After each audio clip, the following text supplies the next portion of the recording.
Hello guys, welcome back to my channel. Today I'll be showing how to make bitter leaf soup, a native soup all the way from the eastern part of the country, Evoland precisely.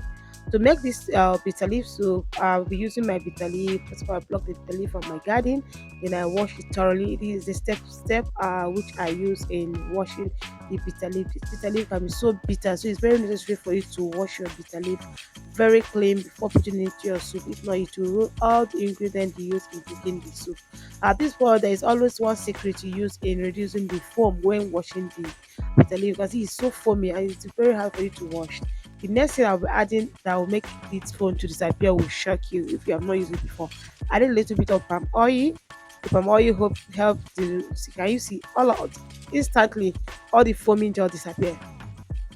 With this, it will help you to wash out the bitterness of the bitter leaf from it. Then I split it and I change the water severally by washing it until I'm satisfied with the less bitterness of the bitter leaf. The next thing I'll be using for this soup is my palm kernel. Instead of using red oil, I use my palm kernel, that is the palm fruit, to as my as the basis for the redness as in the or instead of oil. Then I have my beef. I have also my cocoyam, which I use as a thickener instead of using artificial. I've already cook and boil my pan kernel, then I extract the water. After extracting, this water is what I will use in cooking this bitter leaf. This is the kind of bitter leaf you cook in the village, not at where you have artificial things added to your bitter leaf. This natural way in which bitter leaf is being done or being cooked. Into a pot, I added the extract, water extract from the palm fruit. Why I added four is because I've already parboiled my meat already, so I'll bring it to boiling, boil for like 2 to 5 minutes. Then I go in with my protein. The protein is not properly cooked already; it's just like half done.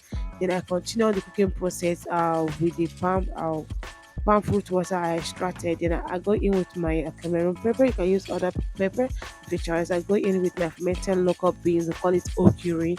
So for this a typical native spices we use for this native soup. I added salt for taste. They allow it to cook. Then I also go in with my crayfish. Crayfish is one of the parts of thing you need in cooking your soup. The next thing I'll be adding is my stockfish because it's kind of hard, so you have to cook along with the protein in order to soften. Then I cover it and cook for like 5 to 10 minutes. Then the next thing is to pound my cocoyam. After cooking it, then I'll go in with it. This will help you to thicken the soup. This is a natural way you can thicken your soup instead of using artificial ingredient. Just use your natural spice to thicken your soup. This is very very important when making bitter leaf soup. Then at this point, you check back after like 5 minutes. It have dissolved. That cocoyam you put earlier has dissolved. Then you check for the thickness. If it's too thick, you can add a little bit of butter to lessen the thickness. At this point, I think I love the consistency of the soup. Then I added extra pepper. It's optional. I added extra crayfish. Depends on the number of soup and how you love crayfish. Then after this, the soup is almost ready, but there's one thing that have not been added. I found out the soup is too thick, so I added extra water. Then I also test it. I found out I need to add some salt. Always test for test for adding salt. Yes, at this point, the soup is boiling.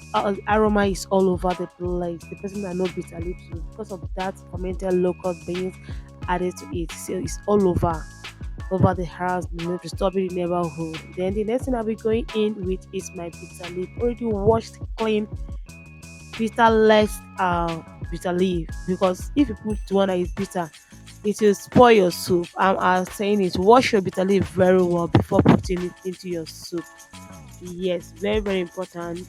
I also slice my bitter leaf. I want it to be so tiny. You can decide not to slice it, just depends on how you want it. And this will be the result.